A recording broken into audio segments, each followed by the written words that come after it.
Traveling the Vortex.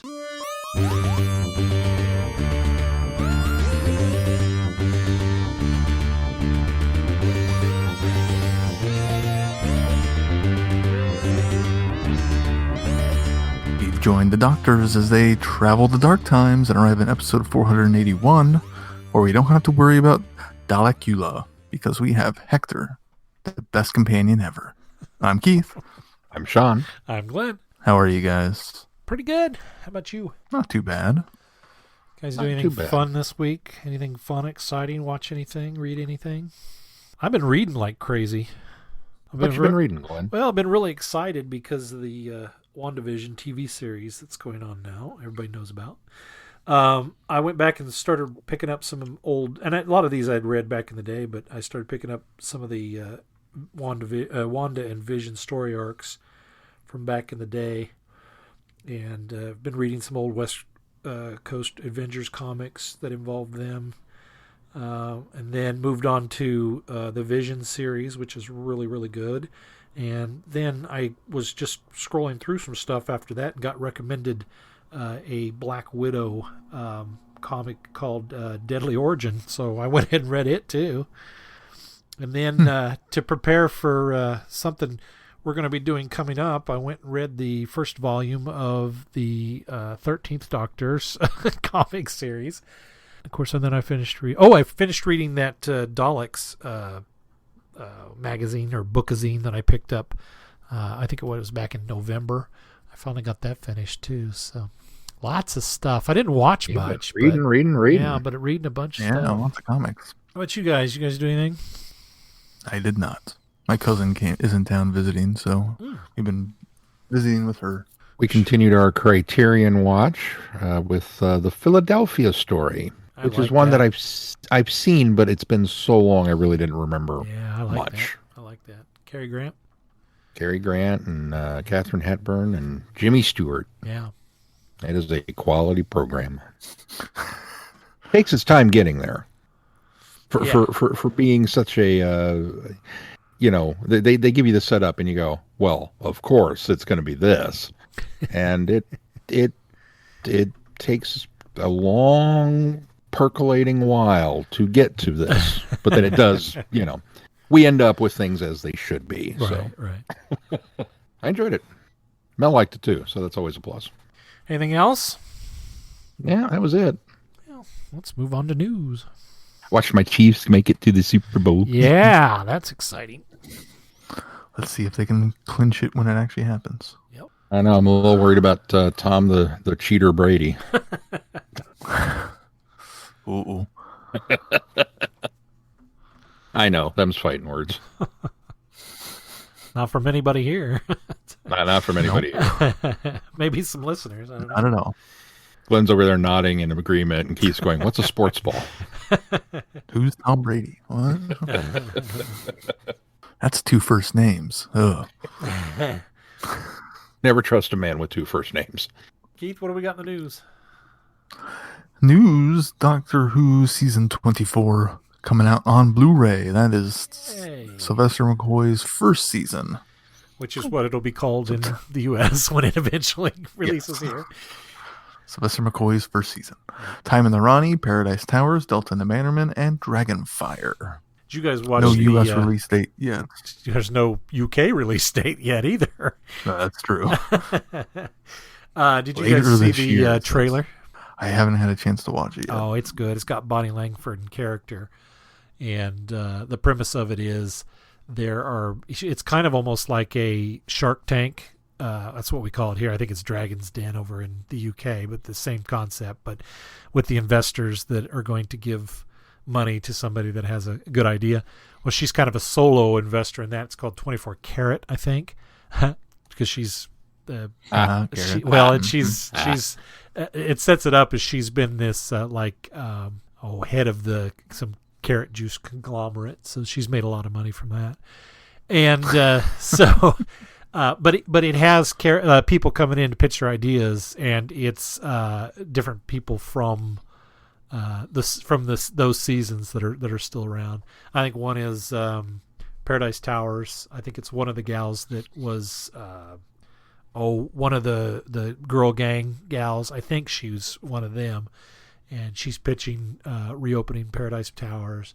The guy that played the bad guy in Dragonfire, and I can't remember his name either, but he's also pitching an idea in relation to that, and then another mystery guest comes in, and of course it's really well done. You guys should watch it because it's really cute. They did a nice job with it. I think it's Is one of interesting in the them- bonus features. It's listed as Blu-ray trailer, a brand new mini episode. Well, they kind of are mini episodes, to be honest. They are, yeah. Is one of them that one woman from the episode Delta and the Bannermen who talk like this? No, but I did see on the trailer they have an interview with her, and she says something to the fact of, after all these years, why would I have thought to go with a Welsh accent? Oh, hindsight. That's good. I'm excited. I mean, let's see. Although There's I got a don't know, lot of bonus features on this one. That's an 8-disc set for 4 stories. yeah. I don't even know that we've got a U.S. release date for the Pertwee one that's coming out in the U.K. next month. I don't know if we do. It might be June, now that I think about it. So let's see if that one's in. Let's see, the Pertwee one comes out in February. So this McCoy one will probably come out late in the year. I'm guessing probably August, which means we would get the Pertwee one here in June and probably the McCoy one near Christmas, is what my guess is. Is season 4 the one we haven't gotten yet? Or is there the other one? Pertwee? Yeah, it's season 4, I believe. We are 2 Pertwees behind now, because didn't they just announce the first season of The Master? No, I'm sorry. That's the one. Or that is that's, season that's, 4. No, that's not season 4. That's That'd be season 1. no, that's season 2. It's season 2. Oh yeah, you're right. Two. Yeah, sorry. Oh, sorry, American season 2. Yeah, right, it's I'm with you. American I'm season caught up 2. now. Yeah. It would be UK season 8. So Pertwee season 2. Okay. Right. I thought maybe so then to date that would give us, assuming, well, I'm not going to assume, when these all come out at the end of this year, we will have had 2 Pertwee, Yes. 2 Baker, 3 Baker. 3 Baker, first, middle, and last. Yep. 2 Pertwee, 3 Baker, 1 Davidson. Yep. 1 Baker the second, Yep. and now 2 Because yeah, McCoy. It'll be 2 McCoy. yeah. Which I find is interesting, although I'm sure they're trying to pace it out in a way. They must have an idea how to do it. But it's interesting to see that we've gotten 2 Pertwees before we've gotten another Baker, Colin Baker, or another Davison, which I think, since those there's only seem 2 of Colin Baker they can do. that's true, but that seems to be the more popular doctors. Maybe not Colin, but Davison for sure. So I'm a little surprised that Pertwee's higher on that list of them. But I wonder how much of it is also, they're filming a whole bunch of new bonus features. So how much of that is just availability and getting it produced? that's true. And also I wonder if part of that's they go back and do some Pertwee because we're going to have some actors and actresses that won't be around anymore soon. And they maybe want to get enough of those people, interviewed and archived and that kind of stuff too. So that might be why they're in a rush to get Pertwees done. Considering, this is the anniversary of the Master, it makes sense to get that season out. That's true. In fact, I bet that played a lot into it. Isn't there just simply more seasons of Pertwee? Didn't he, American-wise, wasn't it 5 seasons worth of Pertwee? Was it 5? I thought it was only 4. No, I think it was only. Is it only 4? Yeah, it's still more than the other guys. So, I mean, Except for obviously Tom. Baker's the juggernaut there. So, well, that's true. it makes sense that we get more of him. But then I would think that, with Colin only having the 2 seasons, that's kind of a short end of the stick twice because we're going to give you 1 early and then 1 late. Right. And I think that's what they're probably doing with Colin Baker, is holding out on his. So Yeah. I bet we get another Tom after the first of the year. I bet we get another Tom Baker because I think they want to get, or maybe we'll get Davison first and then another Tom. But I bet we get another Tom Baker next year since they've got to do 7 of those. Yeah, I I'm would really imagine kind of so. surprised we haven't got one from Troughton or Hartnell yet. I'm not, because I think they're still gauging how they're going to do the animated ones. Hartnell might, because I think there's one season that you can get almost everything in now with the animations that we have. So I'm a little surprised we haven't gotten a Hartnell as well. I think they haven't pulled the trigger on the Hartnell ones because I don't think they can market them. I think in their mind they think they're going to be harder to market. So specifically to the U.S. audiences, the U.K. audience would be an easier sell, I think. But here they're just going to get the hardcore fans. Well, they will. I mean, that's just it in a nutshell. They are going to be harder to market because, okay, it's a science fiction show and it's from the 60s and it's in black and white and it's from the UK.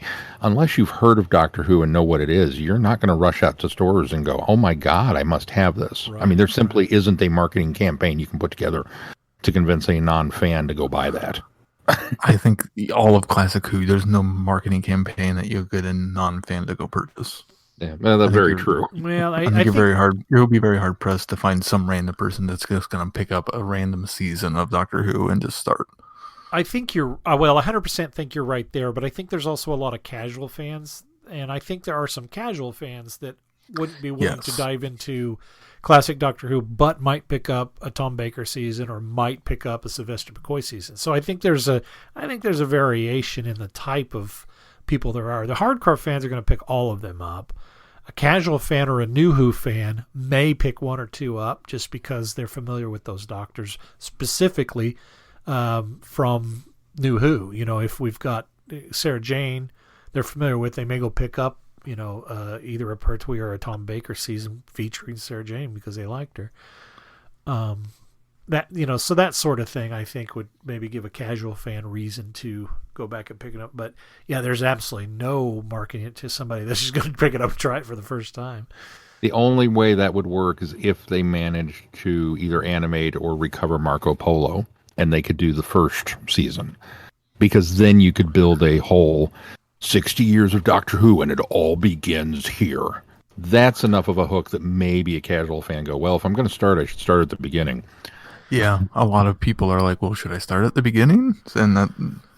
And a lot of people would be more inclined to pick it up. That's true. God, no, don't do that. On the other hand, I think it's hopeful thinking that they're going to animate Marco Polo. I think we're going to get what we've got. I think we're going to get that truncated recon that they did for the beginning box set. That's what's going to come out on the Blu-ray. I don't think they're going to put the effort into animating a 7-episode arc. And a historical to boot. Yeah, I just don't. I really think we're just going to have to write that one off and say, okay, well, this is what we're going to get. Here's what we're getting.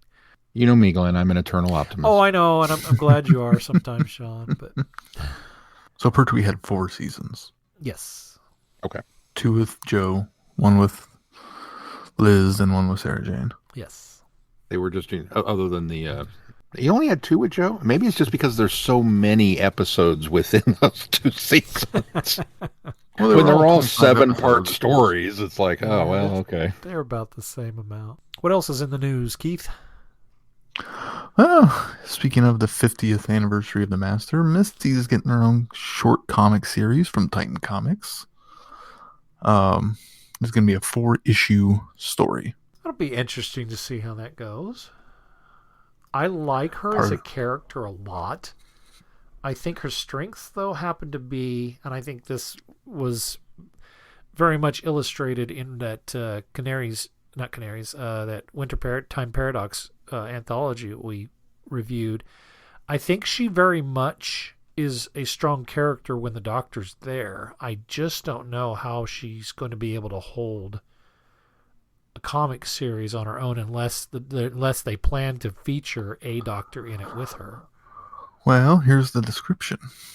Missy wages war on the Doctor, but this time she's not alone. Can the combined brilliance of the 3rd and 12th Doctor avert her deadly scheme, or will she get her hands on a secret weapon capable of wreaking havoc on the universe? Wait. Oh, so 3rd and 12th Doctors together? Yeah. Oh. I'm on board. Yeah, me too. I'm excited As if now. just a Missy story wasn't enough. I mean, come on. Well, I think that's the problem. A Missy story isn't enough without the Doctor. But yeah, I think that makes it work. You know, I hate to side with Glenn on anything, but yeah, more excited over the idea of a 312 team up than I am a Missy comic. Oh, the insults will fly. Actually, they probably won't. They'll probably be very complimentary toward each other's dress sense. I bet they will, because the dress sense is, well, depending on which dress sense we get out of. If we get the coattails and velvet, then yeah, I think they'll absolutely work out well. But if we've got 12 running around in the sweatshirt, I don't think. Oh God, the sparkly jumper. Yeah, I don't think the dandy's gonna appreciate that as much. Good stuff. It kind of moved away from the velvet by the time Missy showed up, didn't he? Yeah, that's true. Well, he still had the kind of that Nehru coat too, though. I think that would be all right. I mean, it wasn't a traditional Nehru jacket, but kind of that same coat. I thought it was the other way, because he had the pea coat throughout the first season, and then the jumper kind of. Well, he always wore that one coat over. I was going to say whatever. I sort of think you're pigeon-toeing him into an outfit a season. It wasn't. He was all over the place. Oh, yeah, no, he was all over the place. All but the time. It very much seemed like it was more into the end of the second, beginning of the third season, when the red velvet look kind of made a what's the word I'm looking for? I don't know. That more was regular appearances. Oh, I see what you're saying. So, yeah, that red velvet was mid to late first season anyway. So, but yeah, maybe it made more of a frequency. I'm still excited about the pairing. That'll be a lot of fun, especially since we haven't gotten a lot of Third Doctor in the comics yet either. So, yeah. I wonder what they'll dress him in. Crushed velvet purple coat. My money was on that split pea soup green. No art of them, so we don't know yet. That's true. Arguably the worst of Pertwee's outfits. All right, well, should we move on to our discussion for this week? Yes.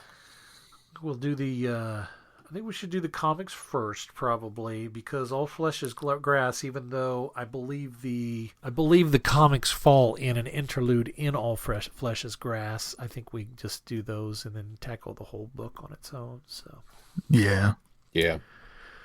Well, this was another outing by the Doctor Who Comic Maker app, and this was another 2 episodes that you could buy for $1 a piece.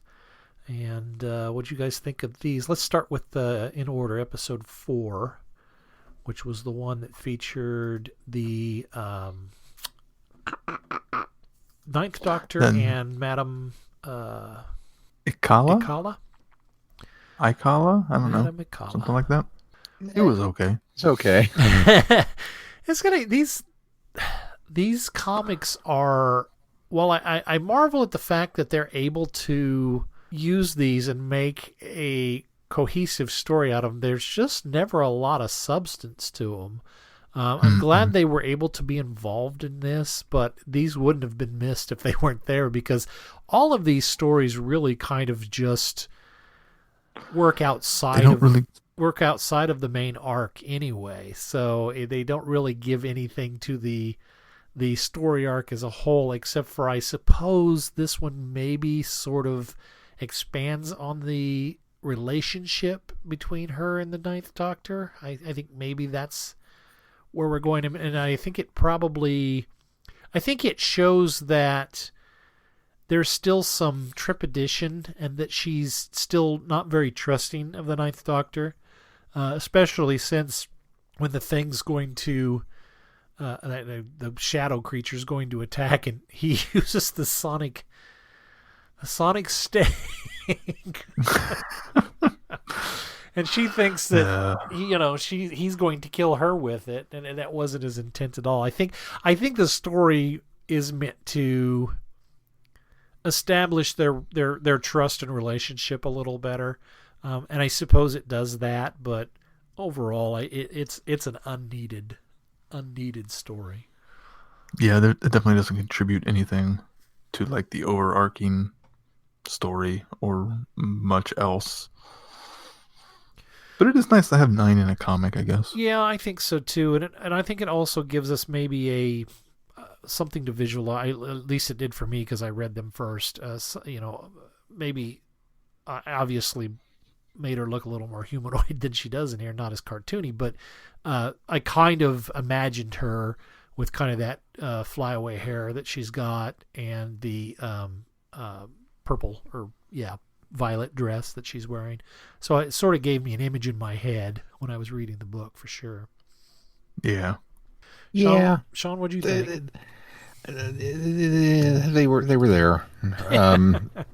I'm with you. I kind of marvel at the fact that when you look at them, we could pick it apart and we could talk about how simplistic they are and that there's really no plot and that there's just they're just there. There just really is not much to these.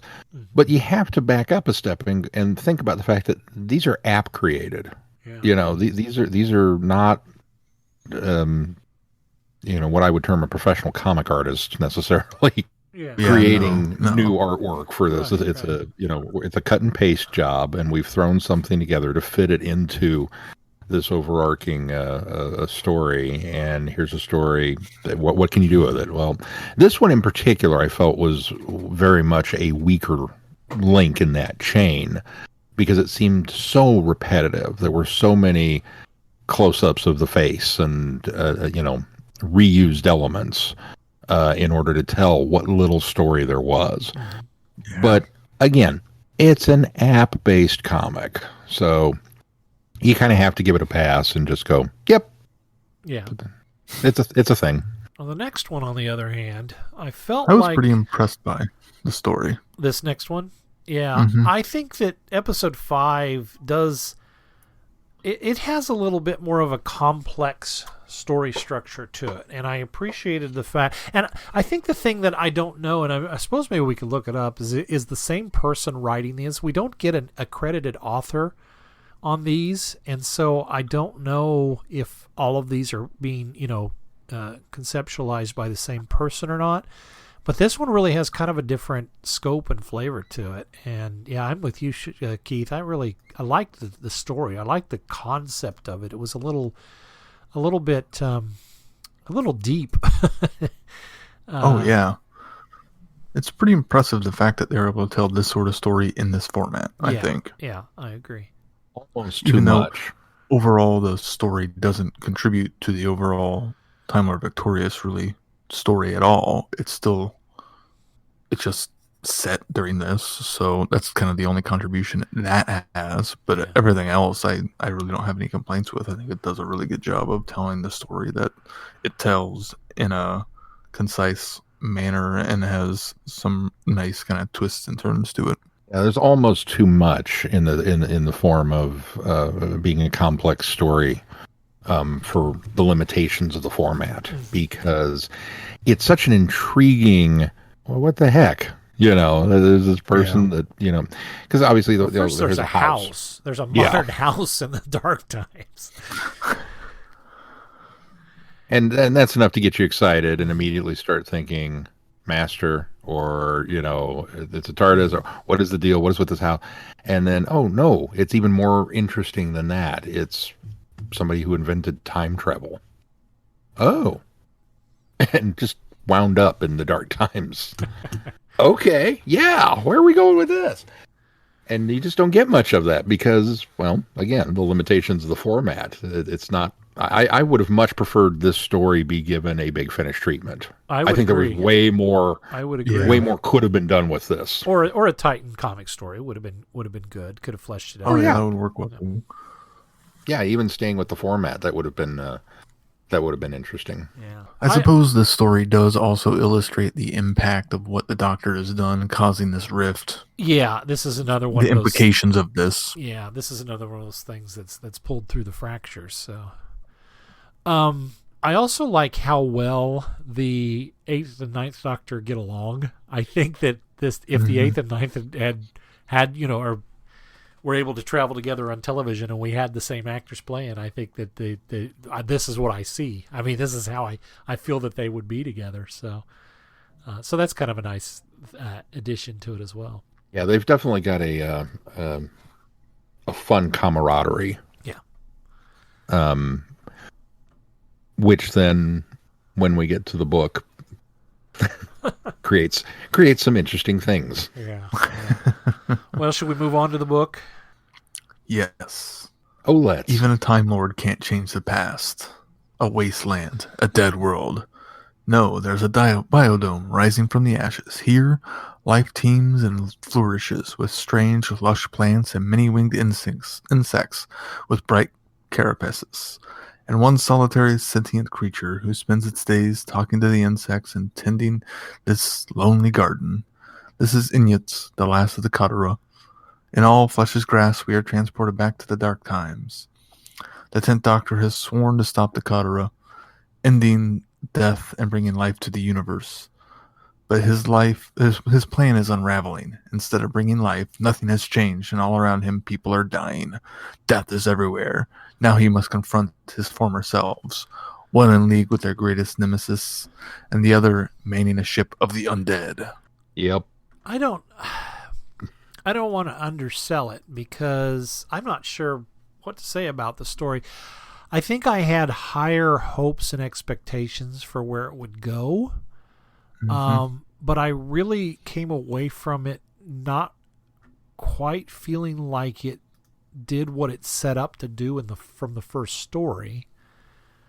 I was surprised to have a lot more and early on a lot less confrontation between the Doctors and a lot more of the working together that we got.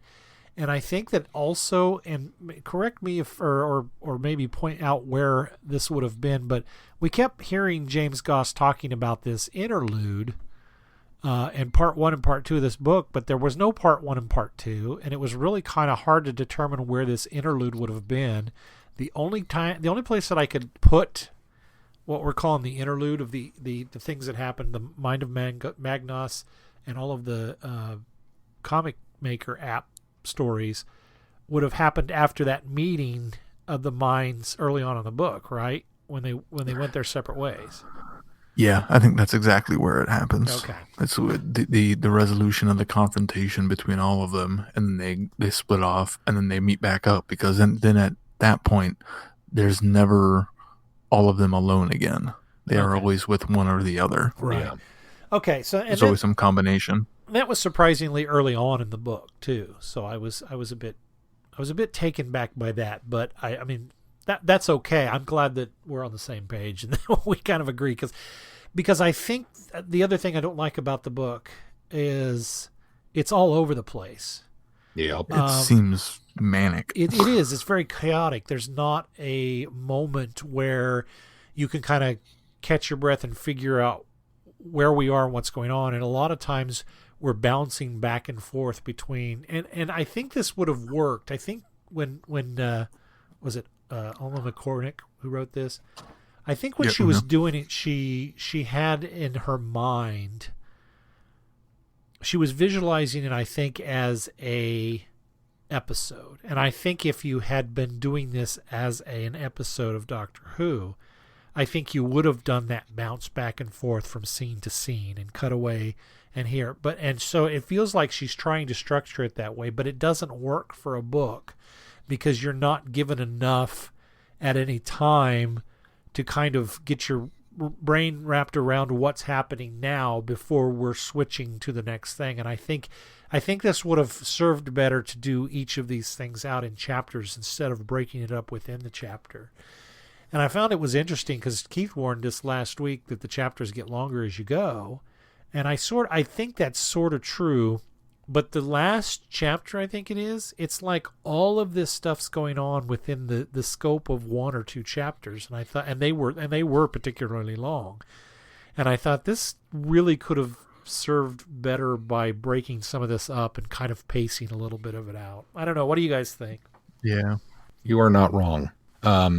Unless Keith, you want to go first, because Go for I fear I'm going to unload on this, and I don't want to.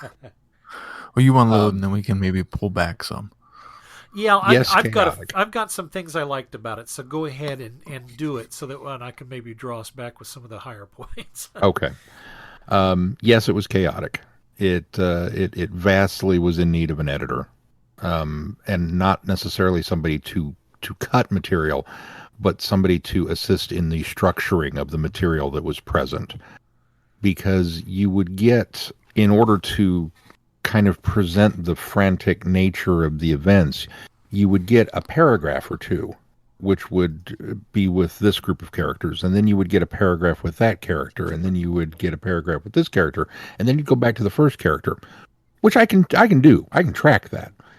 Except when I come back to the first character, we are no longer in the same setting Right. or time, Right. or it's we have now advanced the story, and there was no break. It just kind of was, okay, new paragraph, and whoa, where are we? What happened?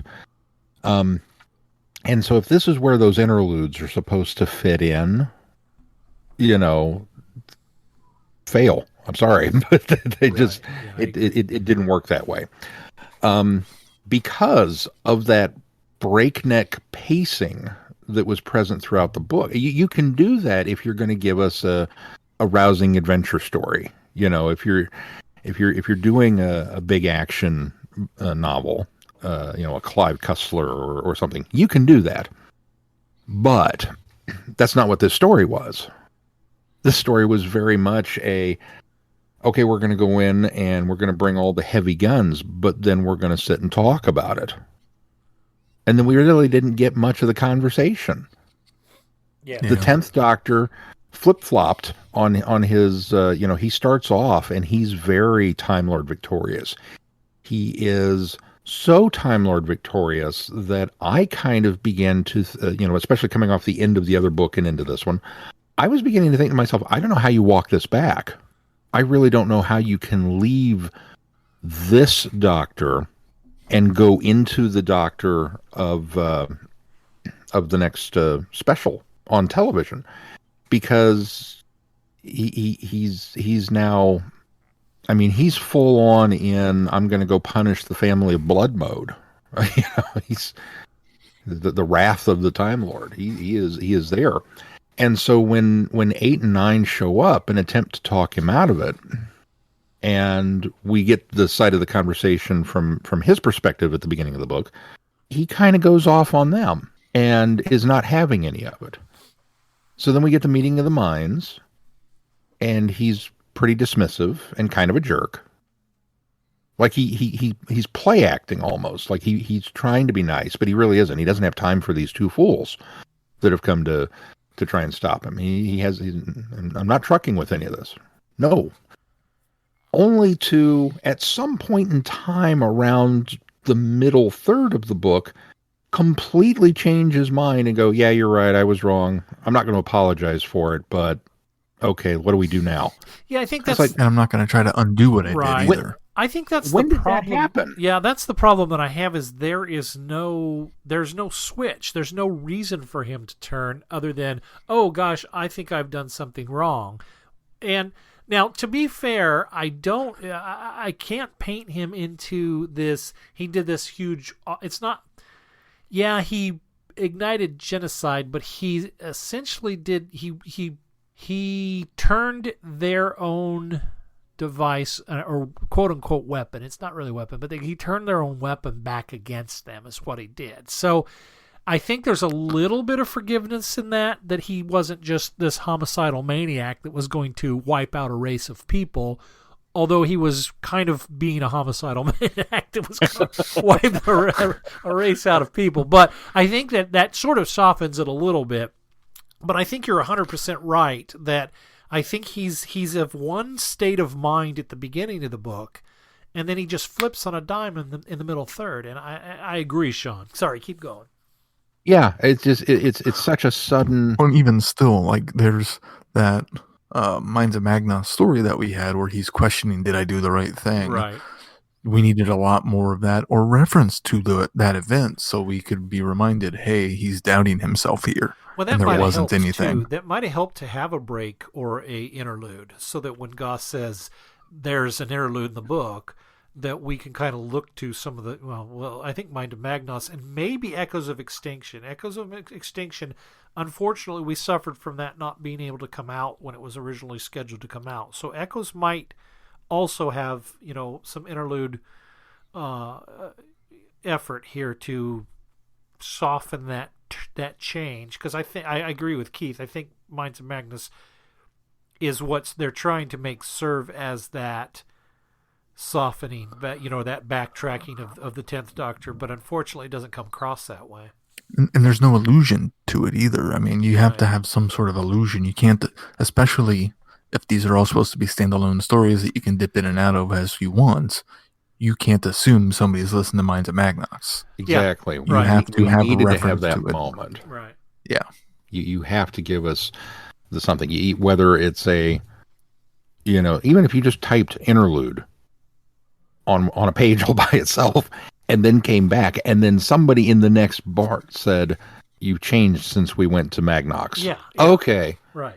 That was enough. That would have been something in there to give me that. But the book by itself, you don't get it. It's just kind of, it's almost like it's so dependent upon you having read and listened to and experienced everything else associated with Time Lord Victorious, and also knowing where to insert it. Yeah. Which is unfortunate, because there were things that the book was doing that I liked. Yeah, me too. The other problem is, quite honestly, and I'm sorry, Glenn, the Daleks. There are far too many Daleks in this vampire story. The vampires are the thrust of what's going on. The vampires and his relationship with Madame Akala and the undead warriors, and how all of that is coming about. You could have given me an entire series of books with the Doctor traveling to the dark times and dealing with the vampires. Now, admittedly, it's because I'm a big fan of State of Decay and I love the Great Vampire Story. But everything with them was more interesting. Everything with the Daleks became very ho-hum, very standard Dalek-y. Yeah, okay, whatever. Until we finally get to the intersection of those two plots. Right. And then it became, the Daleks have obtained this. They're going after the vampire DNA. This is now interesting. Yeah. Well, I think that's why it falls down, is because they did. It's almost like they didn't lean into the Daleks enough. I mean, they are the big bad of this. They are the ones that are eventually going to, or they're brought in as the big bad. They're the one that are going to do this ultimate end, which ultimately is the destruction of Gallifrey in the Dark Times. And so they go all on board with that, and I think that's the right direction to go. I think that was okay to do that, especially since we've been stringing the Daleks along in all these outside stories. We've got to bring them into here somehow. But you're right; they didn't lean into them far enough, so that by the time they do intersect those, we haven't had any of that buildup that was necessary for that climax of, okay, this is what's getting ready to happen. And so I completely agree with you. While I liked the mechanism of them, of the strategist and the scientist bringing the great vampire on board and then utilizing it in order to create this hybrid Dalek, this undead Dalek that was going to, that ends up spreading to the other Daleks. I think it was a great concept. I love the idea, but I agree that they don't lean into it enough to give us that information. And if they're going to focus on the vampires as much as they do, then I agree. I think that they needed to maybe take the story in a different direction and do something more with the vampires instead. Yeah, it just... Yeah, and I think I would have much rather of them scaled back the Daleks, and even if they wanted to keep the ultimate end in there, just have them off doing stuff in the background that we don't know entirely sure what it is until we catch wind of what the ultimate end is, and then go after it and explore in the book the vampires and what this means for the universe now that the Keturah are going to be gone, because we don't really ever truly address or resolve that issue. I mean, they are gone. But what does that mean for the universe? There's a few maybe lines of death will just run rampant, however, but if it has always been this way where the Keturah set lifespans for everything, okay, what does that mean going forward? Does nothing have a lifespan anymore? Does everything have a lifespan? But everything has changed also, so they don't really delve into the meat of any of that. Well, Yeah. they try to hand wave it a little bit at the end when the last Keturah dies, and they have this whole metaphor for opening Death's Gate. And I think the idea of that was once the Keturah were gone, it was destined that they would, because they're not in they're not in our universe or our time. That was eventual, that it was going to happen. And I think that it alluded to the fact that despite the fact that the 10th Doctor said about their death earlier, the one good Keturah that got fed up with the directives and everything is really kind of the one that set everything back on the normal path. And I don't think that that's explained well enough. And I think that that's also where this book kind of falls down, is it doesn't, you have to kind of reach for your own conclusion as to how this is all fixed, because we know that this is repaired. We know that this is fixed because the 8th Doctor comes back and everything goes, and the 10th Doctor comes back and everything goes in its normal progression of time. But setting up this whole time-altering event with the Time Lord victorious and then subtly fixing it with some hand-waving at the end doesn't quite work for the scale of No, things. it really doesn't, because, had they not done a big time has changed and the universe has changed, well, no, it hasn't. This is how it always has been. It just, the Doctor was involved with it. We just didn't know it. Right. If it's the direction the book makes you believe, and then they shouldn't have set it up the way they did. It's one or the other. You can't have, time has changed, but the Doctor was really involved the whole time, so it really hasn't changed. Which is it? Right, I mean, right. Wibbly wobbly timey wimey only goes so far. Right, yeah. I think that also if they had implied that in the Dark Times the Daleks were destined to win, and that's why things were like, it wasn't the 10th Doctor's actions that had broken time, that it was the fact that the Daleks were here meddling and trying to eliminate Gallifrey, and the idea that perhaps if they didn't stop the elimination of Gallifrey, that the 8th Doctor and the 9th Doctor were experiencing the repercussions of that. I think that would have been a better way to explain, away the fact that there's this fracture. But just the 10th Doctor coming through wasn't enough, and then the last Keturah dying, setting things in its correct course, just didn't really work for me. No, yeah.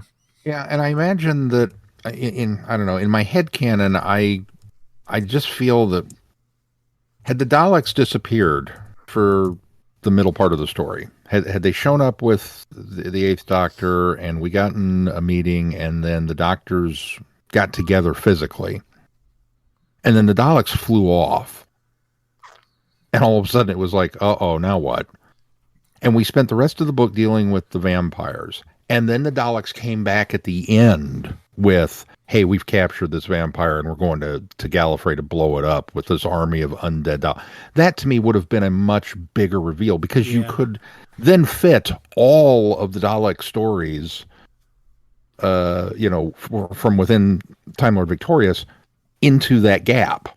So now we know why they're flying around and doing all these things. Like, okay, that makes a little more sense structurally. Yeah. It also sets up a much bigger crux at the end for the finale to deal with, as opposed to we've been dealing with the Daleks through this whole story. They've been after something. They've been after this ultimate end.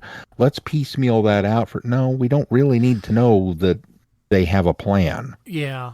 I mean, they're Daleks. Of course they have a plan. I think also what doesn't work is it's from the beginning of this arc, and there've been a lot of good stories in this, so I'm not putting down this entire series, but from the beginning of this arc, the Daleks continually are changing their plan. Yes. So their goal is this, and then when goal A doesn't work, they move on to goal B. Or if goal A does work, they still move on to goal B, and then they move on to goal C.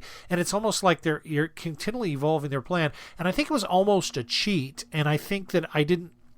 Maybe it was a softer sell that we read the Dalek stories that came with the Eagle Moss stuff. So we had an idea that we were going to get surprised with this Emperor Dalek's ultimate plan.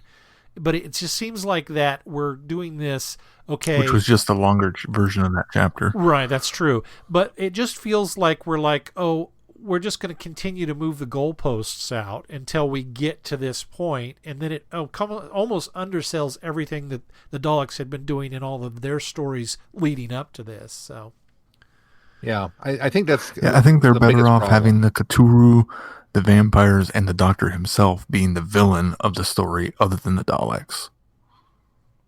And the Daleks actually just be a support character as opposed to a main villain.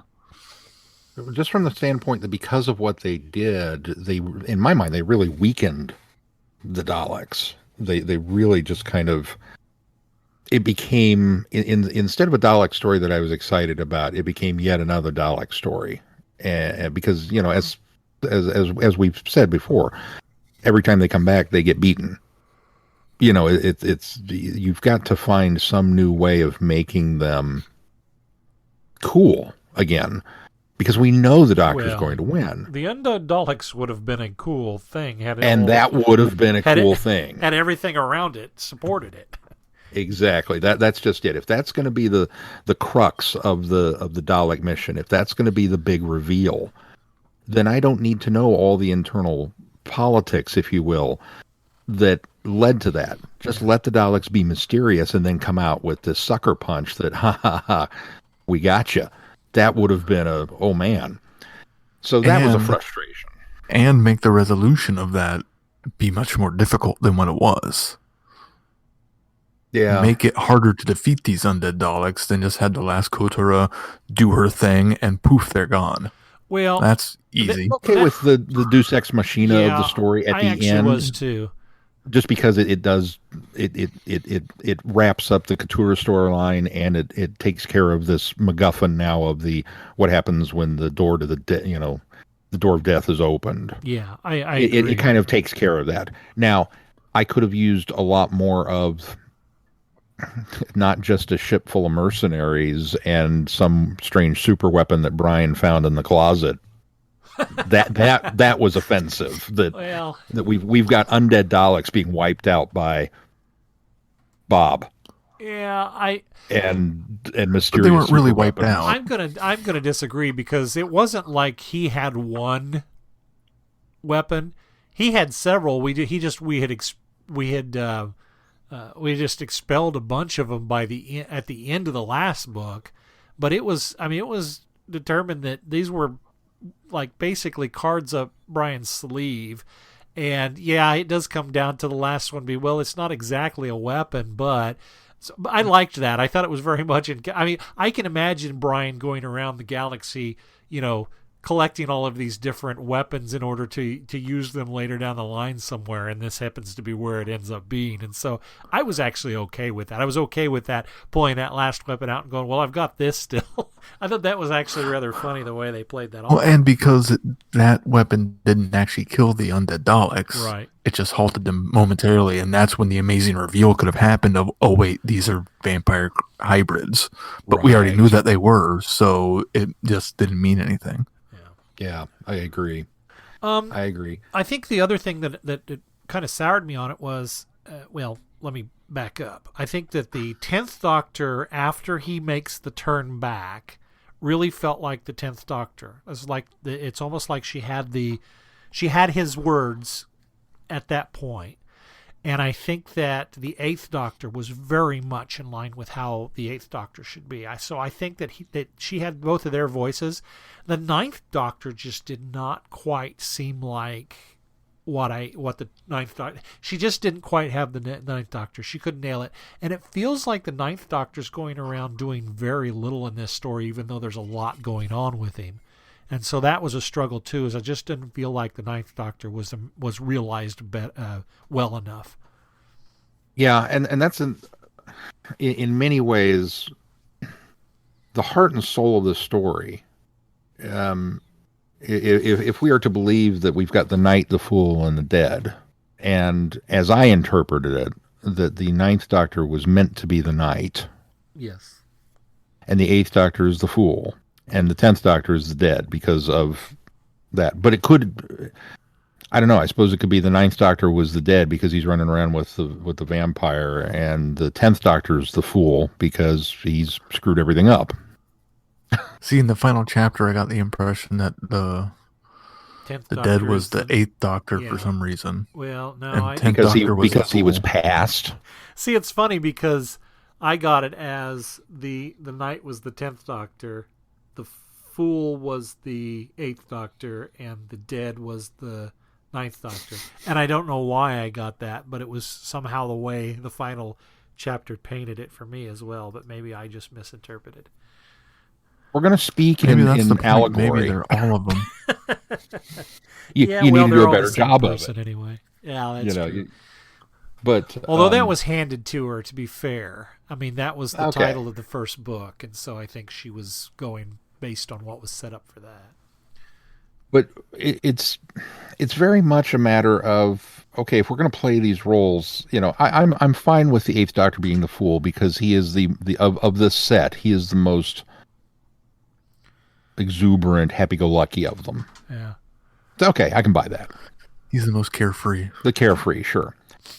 The dead being the Ninth Doctor, whether because he is coming fresh off of the Time War and carries that guilt with him, and he's been paired up with the vampire, that could have been a fascinating, really deep character study. Yeah. Think of the conversations that they could have had dealing with, as she's trying to understand him and begins to crack that, we could have gotten those Rose conversations where your world burned, didn't it? You were responsible, didn't you? There was so much of that kind of stuff that could have been there and given the Ninth Doctor something to do. If we're going to pair him up with the vampire, let him do some undead stuff, Yeah. And maybe she even makes a perverted offer. We could, if you take me back, I could, I could resurrect them. No, we're not good. We're not doing it. Yeah, there's just the implications of that were so much and then not realized at all, which is why it felt like he didn't do anything. Because he really didn't. He just carried the spider plant back and forth. Yeah. And what was up with the spider plant? Well, he was pretty much a chauffeur for Madame Iscott too, because, I mean, he gets her to the place with the last Keturah and gives her sort of this. I kind of liked her turn as a character as well. I thought that was well developed. The fact that she's come off of what she was before to where she ends up at the end, and being the one that's going to, remain there and be the custodian of this garden that the last Keturah had been, over watching over. So I liked that, but then it just makes Nine her personal chauffeur through this whole book. Well, and another moment where, okay, so the Keturah character is very interesting and has this great evolution, and yet we never get a conversation between her and the Ninth Doctor. Yeah, which I think would have served. Which better. would have been, another, you're more than you are. You can, you don't worry about what you are presently. You feel you're the bringer of death. You do this, but you will become more than that. Yeah. You had, look at me. I'm a gardener. I do this. And then the 10th Doctor shows up, and the 9th Doctor is even more despondent because now he's like, yeah, look what I turned into, this guy.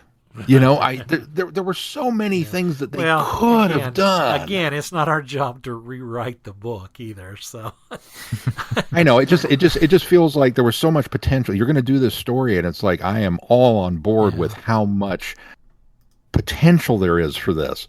And then instead, we didn't get any of it. We just got we just got a Dalek story with a couple of vampires and some running around in a spider plant, and that was about it. And it just the whole thing kind of just was a balloon with the air being let out of it. Yeah. And to the point where by the time we got to the end with the big finale over Gallifrey, I didn't care. Yeah. I genuinely didn't care if they saved the planet or not. I do like the fact that she makes the illusion of the Eighth Doctor and talking about, I really haven't been back in a while. I should pop back in and, if we can go back and see Ramon and that kind of stuff. And the Ninth and 10th Doctor knowing what's to come. That was a heartbreaking scene. Yeah, those side glances to each other, and it was really emotional at that point. Yeah, so those were the best well parts done. of the end. Yeah, that was well done. Yeah, those were definitely the best parts of the ending. Yeah, overall, I think there's enough in this that the book is fun. It didn't bore me in any way. It's just I think there were a lot of avenues that it went that I didn't agree with, and I think there were a lot of avenues that I think they could have done better. She could have done better with. But overall, I didn't hate the book. I mean, it was still a fun read, especially when the Doctors are working together. And I think Brian, while I don't think he got enough screen time here, although he did get a lot in the first book, and I kind of expected he would be kind of put on the back burner for this one, but he does have some really great scenes, especially when he goes into the, he's going into the ship and he's deciding that, which side he's going to be on, and he wires himself into the engine room so that, number one, they won't fire at him, and number two, if they do, he's hooked up to the thing so that he'll take the ship out with him. So there are those little, glimpses that we get from Brian's character in the story that work, but there's just, I'm kind of lamenting the fact that there wasn't more Brian to it. Yeah, and I'm honestly a little. I can't decide if I like the fact that Brian survived or not.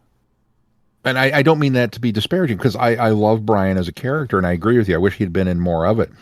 But when he makes this grandiose, I've wired myself to the engines, and you can't shoot me without blowing yourselves up, and I want to talk to you about getting a ride home, and how unfortunate, you've decided to shoot me anyway.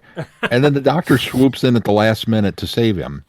And you're thinking, hey, okay. And then the exchange. I don't know. Then the exchange. I was prepared for the Daleks to go out in this blaze of glory and Brian to be responsible for it. I was like, that's heroic. He got saved. Even the rescue, though, it's he says you didn't just come to rescue me. You don't want me to blow up the ship because your TARDIS is still there. And he says, yep.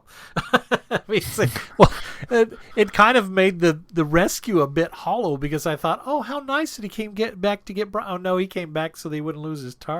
Yeah, I came back for the TARDIS. And I feel like Brian and 8 needed a stronger resolution to their story. Because, Brian's been hanging out with the 10th Doctor, so they kind of got their farewell. Yeah. But 8 and Brian had been at loggerheads for so long. I was okay with that too, though, because I knew that he couldn't go back with 8 because we'd read that one, and I also think because he still feels like the 8th Doctor betrayed him, just by dumping him in the dark times. I couldn't see them ever reconciling that, even though he's friendly with the future incarnation of the Doctor. But a fun moment for him maybe to attempt to kill him. Yeah. And the 10th Doctor having to step in and go, no, you can't do that. I think the 9th and 10th Doctor sort of leaving together after the events, because the 8th Doctor has to obviously get onto the ship so that he can take the Daleks back through the back out of the dark times. But I think the 10th and 9th Doctor leaving pretty much at the same time kind of solidifies my thought that that's the 10th Doctor that's onlooking in the end of the comic story where Rose comes out of the coma. And I said, if you look in those bushes over there, you can see the outline of the 10th Doctor.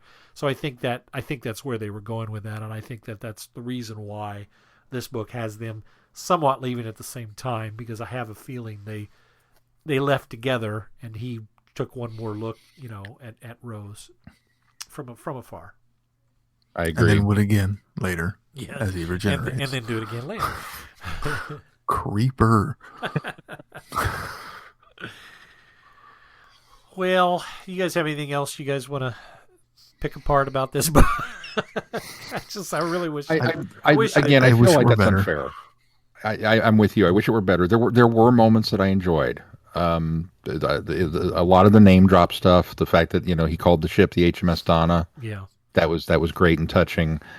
The absurdity of turning a mercenary force into carpenters. Yeah. That's right in line with something the Doctor would do.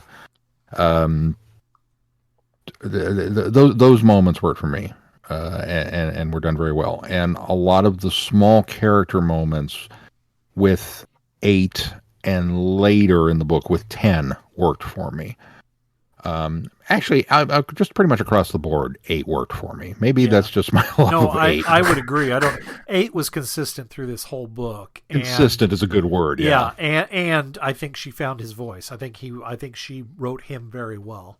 But 9 was just a of opportunity that didn't come by, and the frantic pacing on top of everything else just really kind of shattered whatever coherency was at present. So mixed bag. I agree. All right. Well, Sean, what do we got coming up on the schedule? Well, since we're dealing with time and time fractures and the unmaking of the universe, I thought, and because I'm in charge of the schedule, it's ultimately what I think that counts. I thought it'd be fun to finally tackle Doctor Who Unbound. So, continuing on the U in Unmake, we are going to spring over to Big Finish and do the Doctor Who Unbound series next. So the first 2 stories in that line, Odd Mortality, which it's Auld, A-U-L-D. It's a weird word. And number 2, Sympathy for the Devil, are on the docket for next week. And you have 4 weeks then to finish out. There's 8 stories in that, so we're just going to kind of take them as all one big chunk and go from there with those. So if you're following along at home and would like to stay abreast of what we are doing, you can head over to Big Finish and get your hands on those.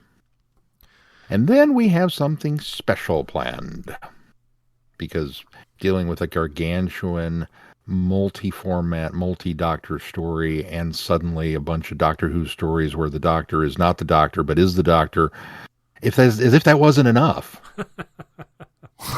This is the 50th anniversary of the Master, 2021. And so we have Mucho Master on the horizon. Mucho Master. I like that. Mucho Master. I like that. And if that's not the title of that episode, I will be Well, I kind of think each time that we do a Master story, we'll just call it Mucho Master Part 1. Mucho excellent. Part 2. Yes. Well, be sure to follow along on travelingthevortex.com for updates. And if you get any value out of this podcast, why not consider putting some back into it? You can do that by clicking on the Patreon link and consider supporting us. Also, please consider giving us a 5-star review wherever you subscribe to the podcast, specifically on Apple Podcasts, because that really does us really well in the ratings to bump us up in the recommendations. And make sure you join the conversation on our listeners forum on Facebook. And I think that's all I have. Do you guys have anything to add before we close it out? If not, until next time, I'm Glenn. I'm Sean. I'm Keith. Cheers. Good night, everybody. Be seeing you. Thanks for listening. You have been listening to Traveling the Vortex. Doctor Who and all of its associated programs are owned and trademarked by the BBC. No infringement is intended or implied.